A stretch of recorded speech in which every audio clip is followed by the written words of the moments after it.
Hi, I'm Jay Nicoll from Ontario Cold Cases podcast. For more than half a century, the person responsible for 16-year-old Yvonne Leroux's death was unknown. The Toronto team was aiming to steer her life in a new direction. She just left a group counseling session in a clinic near York Finch General Hospital, now known as Humber River Hospital, on the night of November 29, 1972.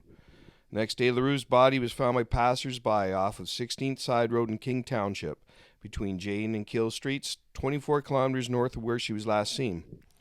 An autopsy determined she died of blunt force trauma to the head, and police deemed the case a homicide. At a news conference Wednesday, November 15th, the York Regional Police detectives said the 51-year-old cold case was solved using DNA evidence recovered from the scene of the crime.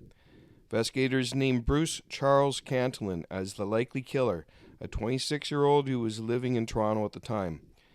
Using suspect DNA found at the crime scene, which thankfully was secured at the time and preserved for more than 50 years, a DNA profile was generated, Detective Jonathan Nauman said.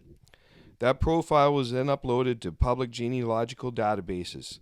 The resulting information, along with an exhaustive review of public and archival records and evidence gathered through traditional police techniques, investigators looked to identify relatives of the suspect and eventually the suspect himself. Cantelon was known to police, having committed several violent offenses against women.